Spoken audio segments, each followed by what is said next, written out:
하나님의 말씀 봉독합니다.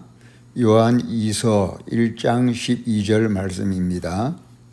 내가 너희에게 쓸 것이 많으나 종이와 먹으로 쓰기를 원치 아니하고 오히려 너희에게 가서 면대하여 말하려 하니 이는 너희 기쁨을 충만케 하려 함이라. 아멘.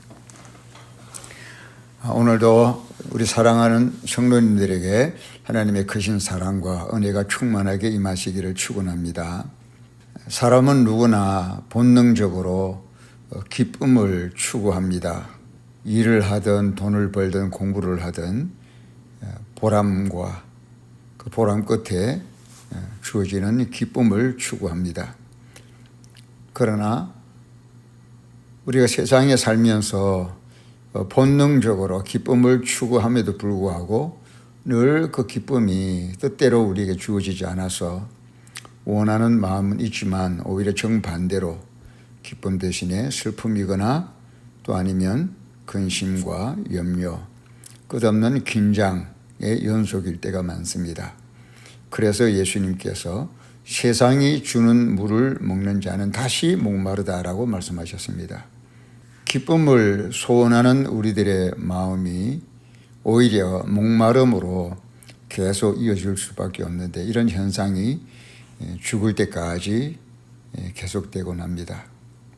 그러면서도 계속 무슨 희망이 있지 않을까라는 기대 속에서 어떻게 보면 자신을 속이는 듯한 이런 결과를 초래하고 하게 됩니다. 흔히들 하는 말로 희망 고문이라는 말을 하는데 누가 누구에게 희망 고문을 하는 것이 아니라 우리 스스로가 희망을 바라고 기쁨을 바라지만 그렇게 되지 않는 결과로 인해서 오히려 희망 고문의 결과가 되고 마는 것입니다. 그런 현상이 인생을 다 살고 난 삶의 끝자락에서도 지난 날을 돌이켜보게 되면 허망하고 힘들게 살고 그런 기억이 남을 것입니다. 야곱도 바로왕 앞에 서서 말한 그 고백이 내 인생길이 130세라 조상의 나이에 미치지 못하지만 130세 동안 살 동안에 험한 세월을 보냈다라고 이렇게 고백한 것을 봅니다. 야곱뿐만이 아니라 모든 인생이 세상에서 기쁨을 추구하려고 할 때 기쁨 대신에 오히려 고달픈 삶을 살았던 기억이 가득할 것입니다. 우리 신앙인들이 하나님을 믿는 것은 믿어서 죄사함을 받고 구원을 받는 것이지만 또 그 구원이 지옥을 면하고 천국을 들어가는 그런 기본적인 구원일 뿐만 아니라 그 구원 속에는 진정한 구원, 다시 말하면 하나님과의 사랑의 만남을 말하는 것이고 그 하나님과의 사랑의 만남에는 반드시 하나님께서 천국의 기쁨, 하나님의 기쁨, 예수님의 기쁨, 성령님의 기쁨을 주시는 것입니다. 이런 하나님이 부어주시는 기쁨이 우리 마음속에 가득 차게 되면 생활 현장에서 겪는, 세상에서 겪는 난리와 가난과 고난과 심지어 환난 중에도 그 마음에는 기쁨이 사라지지 아니하고 그런 기쁨 때문에 우리는 행복하게 되고 그 행복은 결국 심령의 천국을 이루게 되는 것입니다. 아무쪼록 우리 사랑하는 성도님들께서 이런 마음 속에 기쁨의 천국이 이루어지기를 간절히 소원합니다. 오늘 사도 요한이 성도들을 굳이 종이와 먹으로 문자로 쓰기를 원치 아니하고 얼굴을 대면하여 만나서 대화를 나누고 모이고 만나고 또 대화를 나누기를 원했던 것은 그런 만남 속에서 성령님이 운행하심으로 말미암은 기쁨의 충만함을 함께 나누기 위해서라고 했습니다. 이것이 교회의 참된 모습이죠.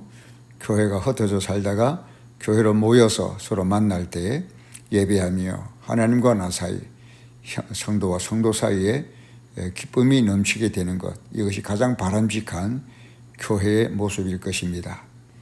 그런 기쁨이 교회로 모일 때뿐만 아니라 또 우리 성도님들이 흩어져서 살아가는 동안에도 그 마음속에 계속 위로부터 하나님께로부터 부어지는 그 기쁨이 계속 흐르게 되기를 주 이름으로 축원합니다. 가장 먼저 우리가 기쁨을 누릴 수 있는 근거는 창조주 하나님의 사랑 때문입니다. 하나님께서 천지를 창조하시고 복을 주셨다라는 말씀이 따릅니다. 생육하고 번성하게 되고 그런 것들이 하나님의 복을 주신 모습이지만 그런 겉으로 나타나는 복뿐만 아니라 또 하나님께서 창조적인 이런 번성케 하는 축복뿐만 아니라 우리의 마음속에 기쁨도 같이 복으로 주신 것입니다. 그래서 우리는 창조주 하나님의 사랑에서 나오는 사랑으로 말미암은 그 기쁨을 우리가 느끼고 그 기쁨이 내 마음속에 느껴지는 그것을 은혜로 누려야 하는 것입니다. 이사야 57장 16절에 보면 내가 영원히는 다투지 아니하며 내가 장구히는 노하지 아니할 것은 나의 지은 그 영과 혼이 내 앞에서 곤비할까 함이니라. 하나님께서 이스라엘 백성들을 책망하시지만 그들이 지은 죄가가 크고 그래서 하나님이 다루시고 연단하시지만 그러나 영원히 다투지는 아니하겠다. 내가 장구히는 노하지 아니하겠다. 왜냐 하면 나의 지은 그 영과 혼이 내 앞에서 곤비할까 함이니라. 하나님이 연단하시고 징계하시면서도 이스라엘 백성들의 그 영과 혼이 하나님 앞에서 곤비하게 될까 봐 너무 피곤해서 고달파서 쓰러지게 될까 봐 오히려 하나님께서 염려를 해주시는 우리 하나님의 무한한 사랑입니다. 이스라엘 백성들이 허물이 많고 죄가 크고 그래서 연단받고 징계를 받을 수밖에 없지만 그런 징계 중에도 우리 하나님께서 그들의 그 영과 혼이 하나님이 지으셨기 때문에 하나님이 창조하신 그 영과 혼이 하나님 앞에서 곤비하게 될까 봐 영구히 다투지 않겠다. 장구히 노하지는 않겠다라고 스스로 그렇게 결심하시는 모습을 봅니다. 그만큼 창조하신 피조물인 인간을 지극히 사랑하신다는 뜻입니다. 그렇게 이스라엘을 향하여 관용하시고 불쌍히 여기시는 하나님의 사랑이라면 오늘 여러분과 저에게도 그런 사랑으로 우리를 보고 계시기 때문에 우리가 이렇게 실수가 많고 하나님 앞에 부족하지만 한 번도 하나님께서 우리에게 직접 노하지 아니하시고 잠잠히 지금까지 기다리고 계시는 그런 모습을 우리가 느낄 수가 있습니다. 이런 가운데 하나님의 나에 대한 사랑을 곰곰이 생각해 보면서 우리가 잔잔한 기쁨을 생각하지 않을 수 없고 그 기쁨을 또 느끼지 않을 수가 없는 것입니다. 언제나 부족하기 짝이 없는 나, 그러나 언제나 나를 불쌍히 여기시고 내 영혼이 곤비하게 될까 봐 나를 바라보시며 긍휼과 관용을 베푸시는 하나님의 사랑 어찌 기쁘지 않겠습니까? 오전에도 말씀 나누었지만 민수기 23장 21절에도 여호와는 야곱의 허물을 보지 아니하시며 이스라엘의 패역을 보지 아니하시는도다. 여호와 그의 하나님이 그와 함께 계시니 왕을 부르는 소리가 그 중에 있도다. 여기 한글 개역 한글에는 이스라엘의 반역을 보지 아니하시는도다. 하나님께 대하여 반역죄를 지었음에도 불구하고 그 반역죄까지도 우리 하나님께서 강구하시고 이스라엘 백성들에게 긍휼을 베푸시려고 하는 이 뜨거운 사랑을 볼 수가 있습니다. 하나님께서 천지를 창조하셨을 뿐만 아니라 나를 창조하셨을 뿐만 아니라 나를 이렇게까지 사랑하셔서 돌보시는 하나님이니 우리가 하나님에 대해서 기쁨을 깨닫지 않을 수가 없고 기쁨을 느끼지 않을 수가 없는 것입니다. 또 두 번째, 예수님의 사랑도 우리가 한번 느껴보아야 되겠습니다. 베드로가 3번이나 예수님을 모른다고 부인하고 마지막에는 예수를 저주까지 하면서 베드로가 예수님을 배신했지만, 그러나 예수님께서는 베드로의 배신의 행위를 미리 아시면서도 네가 닭 울기 전에 3번이나 나를 부인하리라고 말씀하시고는 시몬아 시몬아 사탄이 밀가부르듯 하려고 너희를 청구하였으나 그러나 내가 너를 위하여 내 믿음이 떨어지지 않기를 기도하였노니 너는 돌이킨 후에 내 형제를 굳게 하라. 베드로가 저지를 실수와 반역적인 행태를 주님이 미리 내다보시고 그러나 내가 너의 믿음이 떨어지지 않기를 위하여 기도하였노니 라고 말씀하면서 그런 배신하는 베드로의 행위를 오히려 우리 주님께서는 미리 아시고 불쌍히 여기셔서 미리 시험에 들지 않도록, 믿음이 떨어지지 않도록 기도를 해 주신 것입니다. 예수님도 하나님 앞에 그렇게 기도를 하셨습니다. 제자들의 믿음이 떨어지지 않도록 그렇게 기도해 주셨습니다. 우리도 내 자신을 위해서 시험에 들지 않도록 기도해야 되겠지요. 또 피차간의 서로를 위해서도 예수님이 베드로를 위하여 기도해 주신 것처럼 우리도 서로를 위하여 피차 믿음이 떨어지지 않도록 위하여 기도해 주는 그런 성도의 관계가 되어야 되겠습니다. 예수님은 이 땅에 사시면서 고난의 연속과 또 십자가의 고통으로 얼룩진 그런 환난과 고통으로 가득 찬 삶을 살았습니다마는, 그렇게 사람의 눈으로 볼 때는 고달프기 짝이 없는 삶을 살았지만서도 그 가운데서도, 그 환난 가운데서, 그 고난 가운데서 하나님 아버지께서 함께 하여 주시는 그 기쁨을 누리면서 그렇게 살았습니다. 초대교회 성도들도 하나님이 함께 하시는 그 기쁨을 간직하고 살았기 때문에 톱으로 켜 죽는 것, 칼에 죽임을 당하는 것, 돌로 쳐서 죽임을 당하는 것 등 비참한 순교를 당했지만 오히려 세상이 감당하지 못하는 그런 그 기쁨을 누리면서 기꺼이 순교를 자청하면서 구차스럽게 면하려고 하지 아니하고 당당하게 순교를 받아들인 모습을 봅니다. 그래서 세상이 감당하지 못하는 사람들이라고 성경은 말하고 있습니다. 요한복음 15장 11절에 예수님께서 직접 말씀하시기를 내가 이것을 너희에게 이름은 내 기쁨이 너희 안에 있어 너희 기쁨을 충만하게 하려 함이니라고 하셨습니다. 예수님께서 제자들에게 너희들에게 환난이 없게 하고 평안하게 주실 것이다. 편안한 아무런 사고가 없는 무사 안일한 삶을 내가 주겠다고 하지 아니하시고 많은 역경과 복음을 전하는 가운데 큰 고난이 따르고 심지어는 죽음까지 감수해야 되는 그런 큰 위기가 눈앞에 있지만 그럼에도 불구하고 그 마음에 사라지지 않는 기쁨이 임할 것을 예언하셨습니다. 그러면서 내 안에 있는 기쁨을 너희 안에도 있게 해주겠다. 내 안에 있는 기쁨이 너희 안에 있어서 너희 기쁨을 충만하게 내가 해주겠다라고 말씀하셨습니다. 예수님 안에 있는 기쁨은 무엇입니까? 하나님 아버지를 믿는 기쁨, 하나님 아버지께서 함께 하신다는 기쁨, 그 하나님께로부터 임하는 기쁨, 그 하늘로부터 임하는 기쁨이 있었기 때문에 예수님의 생애가 그렇게 고달프고 사람 보기에는 힘든 고난의 연속이었지만 우리 예수님의 마음속에는 아버지께서 부어주시는 기쁨이 계속 생수가 흐르듯이 그 마음속에 흘렀는데 그 기쁨을 제자들에게도 주겠다고 말씀하시고 오늘 저와 여러분들에게도 주시겠다고 약속하시는 것입니다. 비록 이 세상을 사는 삶의 모습이 피곤하고 고달프지만 그 속에서도 하나님께로부터 위로부터 임하는 그 기쁨이 있어서 우리로 하여금 능히 견디게 하고 모든 것을 이기게 하시겠다는 것입니다.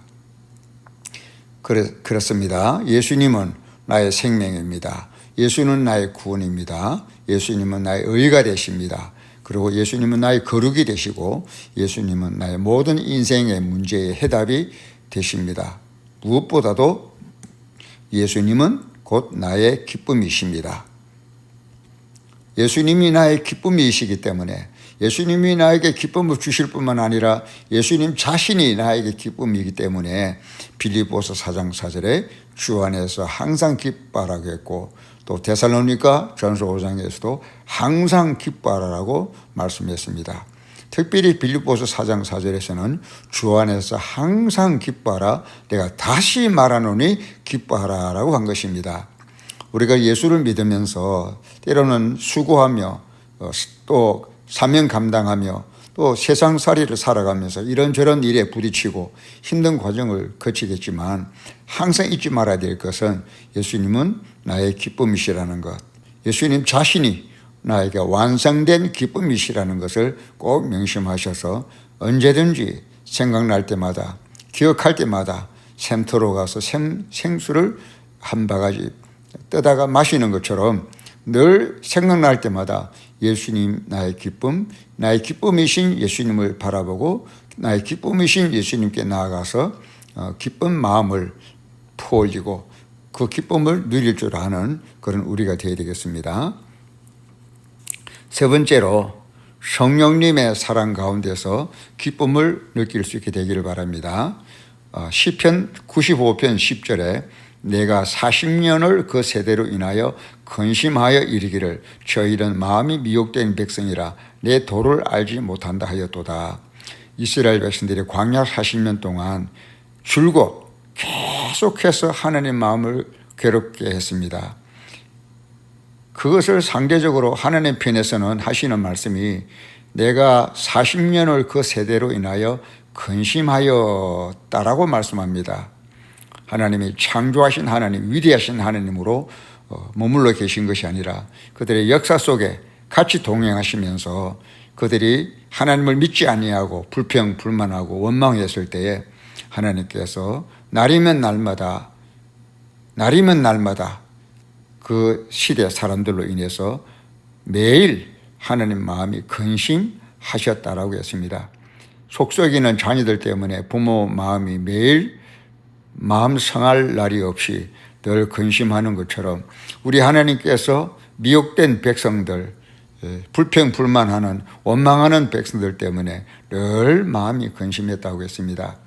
하나님께서 이스라엘을 창조하셨고 이스라엘을 구원하셨기 때문에 그렇게 사랑하시고 창조하고 구원하신 이스라엘 백성들이 하나님을 믿지 아니하고 하나님을 대적하고 하나님을 불평하며 원망했을 때 하나님은 사랑의 하나님은 날이면 날마다 그 마음이 근심하셨다고 한 것입니다.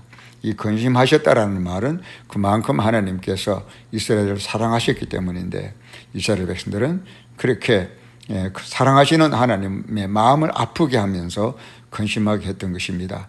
오늘도 하나님께서는 우리들의 불신앙과 우리들의 미지근한 마음, 우리들의 열심을 잃어버리고 세상에 치우친 우리들의 마음을 보실 때에 날마다 근심하는 하나님이신데 그 마음이 성령을 통해서도 계속해서 이어지면서 고백하기를 이사야 63장 10절에 그들이 반역하여 주의 성신을 근심케 하였으므로 그가 돌이켜 그들의 대적이 되사 친히 그들을 치셨더니라고 했습니다.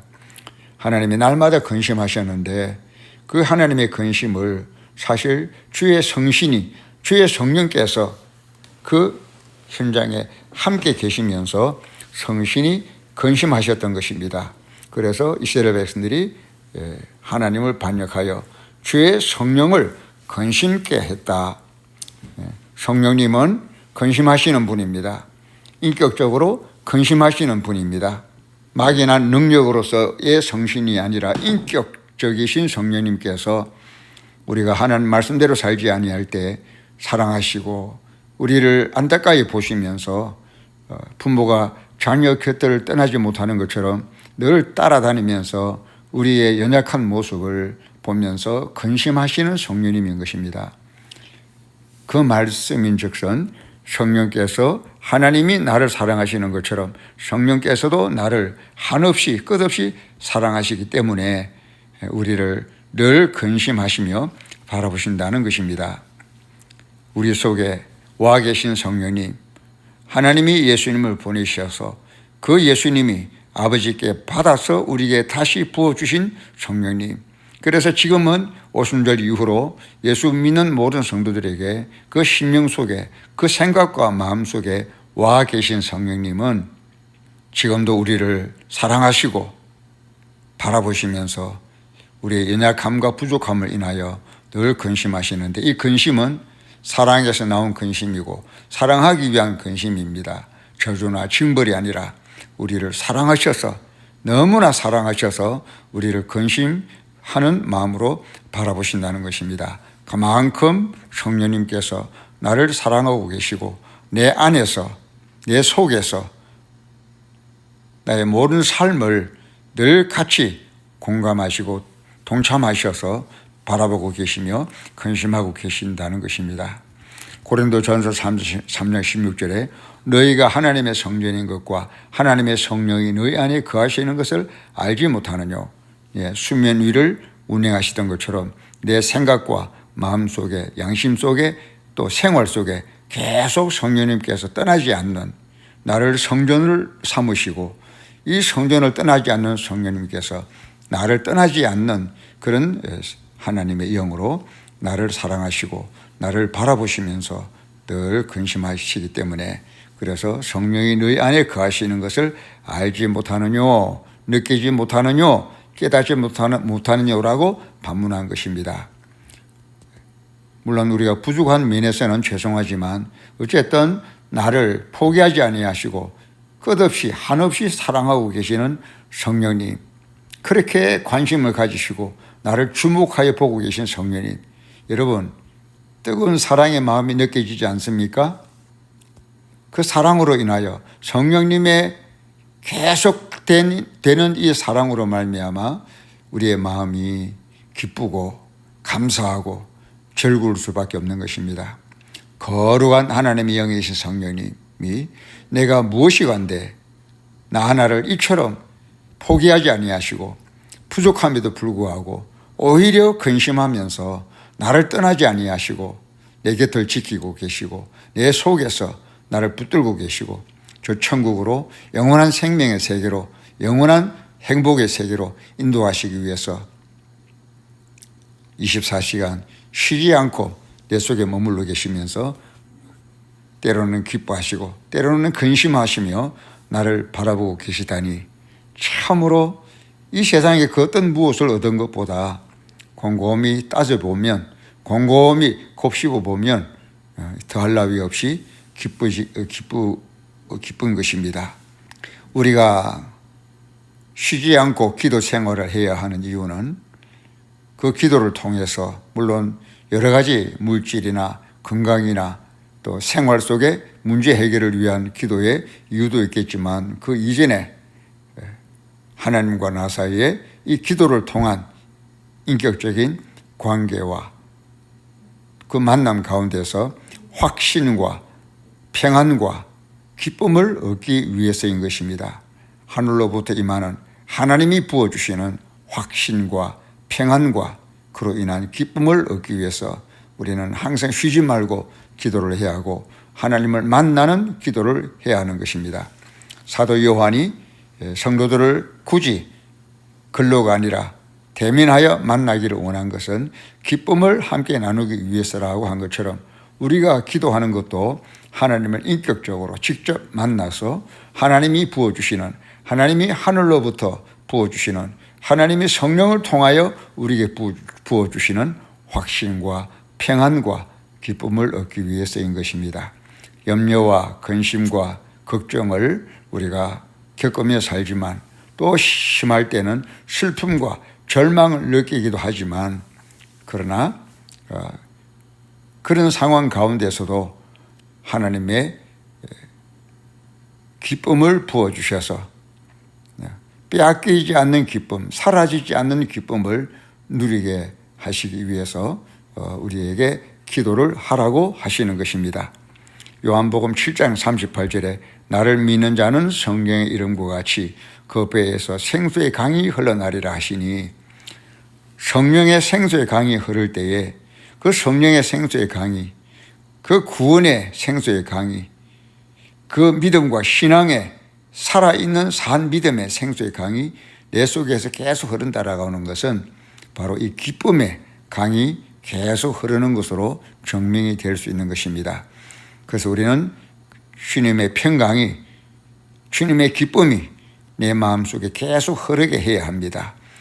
혼자서 신앙생활하는 가운데서도 또 함께 두세 사람이 모일 때마다 모여서 교회를 이루고 교회 생활을 하는 가운데서도 우리가 모일 때마다 만날 때마다 기쁨의 강이 계속 흐르도록 해야 합니다.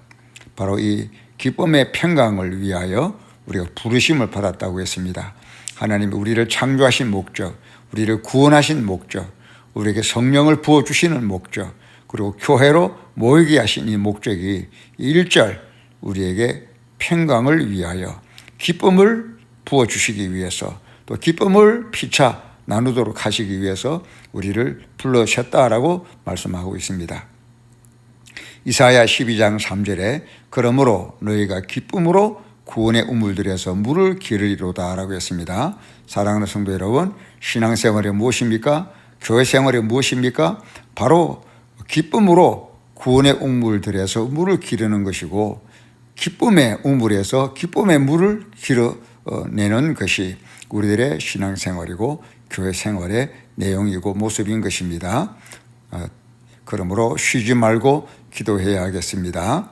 두 손 들고 기도해야 되겠습니다. 목소리를 외쳐 기도해야 되겠습니다. 손뼉 치며 기뻐하고 발을 구르며 즐거워하며 우리 하나님 앞에 기쁨으로 찬송하는 우리들이 되기를 바랍니다. 자주 찬송하며, 그리고 목소리를 외쳐 찬송하며 감격 속에서 기뻐 즐거워하며 찬송하는 우리들의 만남과 모임이 되기를 간절히 바랍니다. 오늘도 그리고 한 주간 동안에 하나님의 평강과 하나님이 부어주시는 성령의 기쁨이 사랑하는 성도님들 마음속에, 생활 속에 날마다 매일매일 일상 속에 충만하시기를 주 이름으로 축원합니다. 아멘.